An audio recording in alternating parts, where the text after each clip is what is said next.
Hello everyone, the story I'm going to share today is the consequences of not heeding wise advice. During the Song Dynasty, two men named Shenquan and Shiyong lived in Qian Tang, Zhe Jiang Province. They made their living by catching frogs.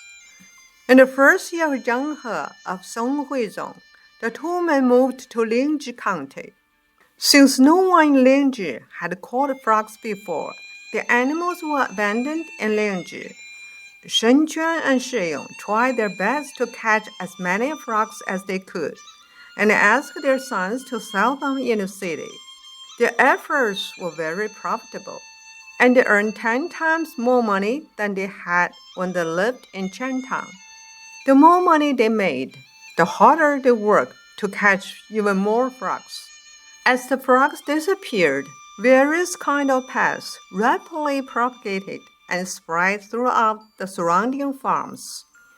The crops were in great danger. The local farmers were sad, angry, and helpless, but also afraid of confronting Shenquan and Shiyong. One day, when Shiyong was home alone, an old Taoist knocked at the door.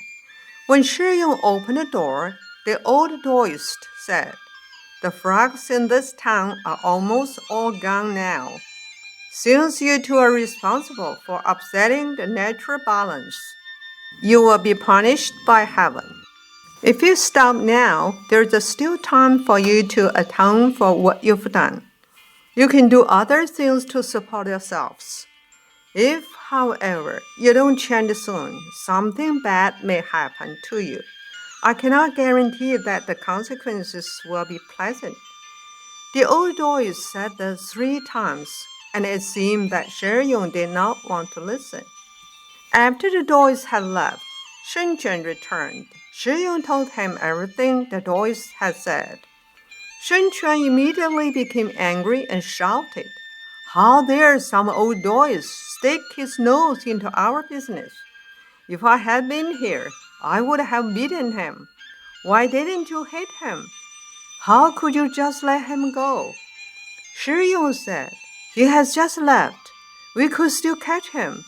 So the two men ran out of the house to look for the Taoist. After running for more than a mile, the two men saw no sign of the old Taoist.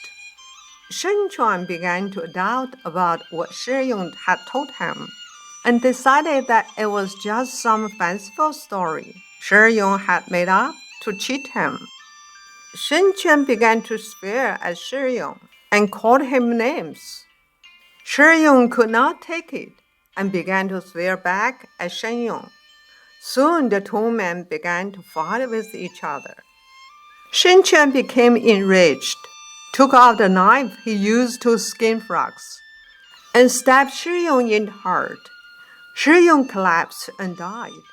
The police came, arrested Shenquan, and took him to the county prison.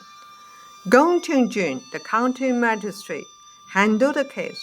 It was not a difficult case because all the evidence was there. When they started to look for the old Taoist, they could not find him. Shenquan was punished by being put to death. Yet when people later discussed what had happened, they were shocked when they realized that they had never seen a Taoist before in Ling Zhi.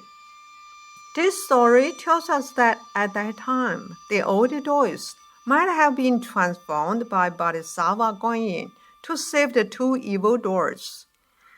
But as they insist on continuing their own way and let money dazzle their eyes, they thus lost their precious lives. Let's look at people today. There are indeed such people who do whatever it takes to make money. How many officials use their position of power as a tool to make money, while for their own interests harming the people? As a result, it could well be the case that God has sent natural disasters to clean up the filth of the world. These historical stories are really a reminder for people today.